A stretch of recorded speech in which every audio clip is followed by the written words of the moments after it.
এক স্বামী আর স্ত্রী গেছে চিড়িয়াখানায়, নতুন কোন জায়গায়, চিড়িয়াখানায়।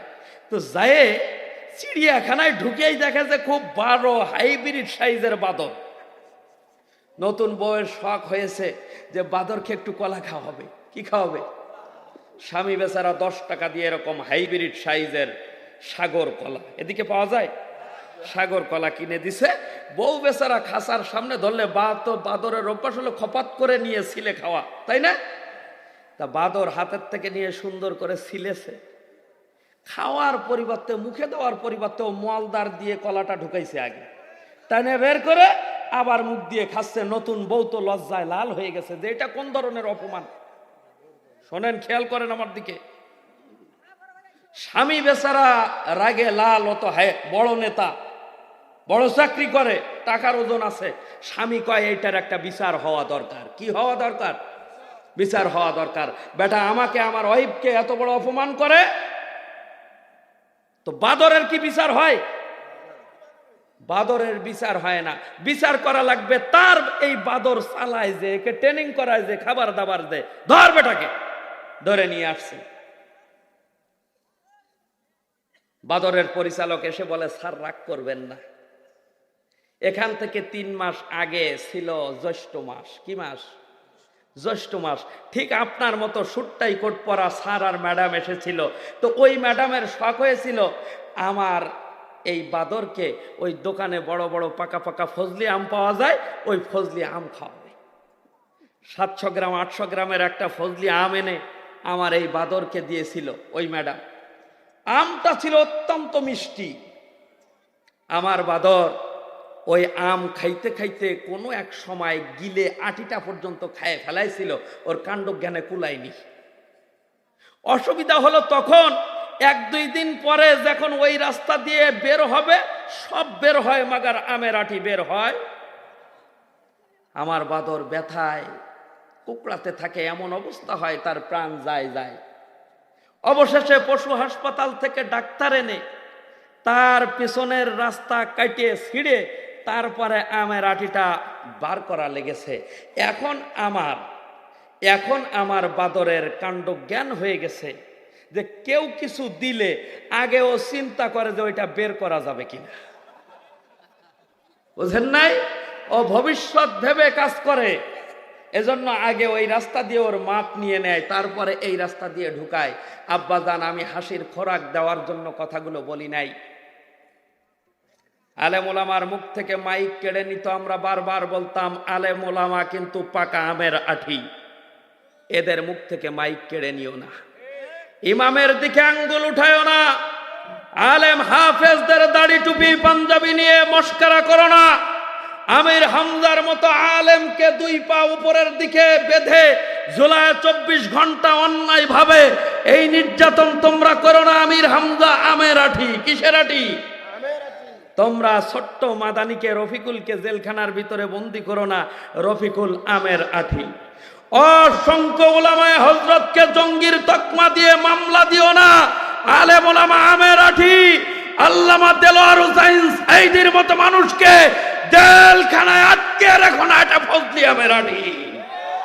সময় আসবে এমন, এই আমের আঠি যখন তোমার দেহ থেকে বের হতে যাবে, তুমি কিন্তু ইচ্ছা করে আর বের করতে পারবা না, অপারেশন করে তোমার থেকে বের করা লাগবে। অবস্থা ঘটে নাই? বারবার বলেছিলাম এই দিন না, আরো দিন আছে, এই দিন নিয়ে যাবে সেই দিনের কাছে।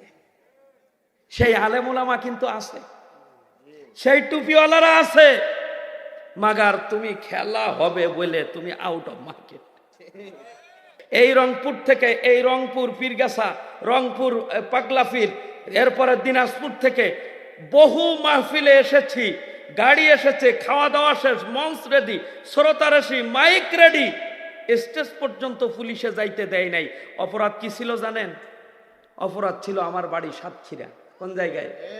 সাতক্ষীরা। আমাদেরকে বলতে দেয় নাই। তাই বলে কি আমরা কথা বলা বন্ধ রেখেছিলাম? ভয়ে আত্মসমর্পণ করেছিলাম? সরকারি হুজুর হই নাই, সরকারি হুজুর হই নাই। যখন চিল্লানোর দরকার ছিল তখন ইচ্ছা মতো চিল্লায়েছি। কোন বাতিল, কোন রামপন্থী, কোন বামপন্থী, কোন রাজনৈতিক হাইব্রিড নেতার রক্তচক্ষু থেকে আল্লাহর কোরআনের কথা বলা ছাড়ি নাই। কাজেই আজকে বেশি চিল্লায় লাভ নাই। তবে এতটুকু কথা বলতে চাই, আমরা ছিলাম, আমরা আসি, আমরা থাকবো ইনশাআল্লাহ। প্রতিদিনকার ঘটনা ছিল বক্তার মুখ থেকে মাইক কেড়ে নেওয়া। প্রতি জুমাইকার ঘটনা ছিল সভাপতি, সেক্রেটারি, মেম্বার থেকে খতিবকে নামিয়ে দেওয়া। প্রতি জুমার আলোচনা ছিল আগে থেকে নির্ধারণ করা যে খুতবা দিতে বলবে ওইটাই খুতবা দিতে হবে, বাইরে বলা যাবে। আজকে কোথায় তোমরা? কোথায়? তোমাদের অত্যাচারে আমরা যারা বাজু ভেঙে তোমাদের দলে ভিড়েছিলাম, তোমরা শুনে নাও, আমরা উঠতে না পেরে আত্মসমর্পণ করেছিলাম। অনেক মানুষ ছিল মনে চাইতো বলতে, কিন্তু বলতে পারত না, পাশে তার মামলা হয়ে যায়, হামলা হয়ে যায়। কথাগণ ঠিক না ঠিক? শীতকাল যখন আসে কিছু গাছের পাতা একবারে ঝরে যায়, আমাদের সাতক্ষীরার দিকে যায়, এদিকে যায় কেমন আমি জানি না। তাই বলে কি গাছটা মারা গেছে? গাছটা কি মারা গেছে? গাছটা মারা যায় না। গাছ অপেক্ষা করে ফাগুন কোন সময়ে আসবে, আবার দক্ষিণ দিক থেকে গরম হাওয়া কবে আসবে, আর প্রত্যেকটা গাছের ওই ডালে ডালে কচি পাতা আবার কখন গজাবে, এই অপেক্ষায় গাছ প্রহর গুনতে থাকে। গাছে যখন নতুন করে জালি পাতা গজায়, সবুজ পাতা গজায়, গাছ কি দুর্বল থাকে নাকি আগের থেকে সবল হয়?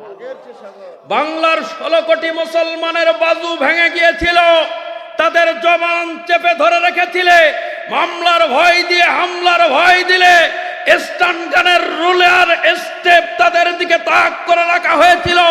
বাংলার জনগণ শুধু অপেক্ষা করতেছিল যে কোন সময় আল্লাহর আসমান থেকে আবার রহমতের সাকিনা নাজিল হবে। নাজিল হয়েছে আগস্টের 5 তারিখ, গলা ধরে একটা ঝাঁকি দিয়েছে, উল্টে যে দিল্লি মামুর বাড়ি বানায়েছে। আর যদি চক্রান্ত করার চেষ্টা করো, আর যদি মুসলমানদের জবান চেপে ধরার চেষ্টা করো, 16 কোটি মুসলমান তোমাদের হাত যুদ্ধ ছিঁড়ে নিতে একটা সেকেন্ডও দেরি করবে না। রাজি আছো কারা? 2 হাত তুলে দেখা।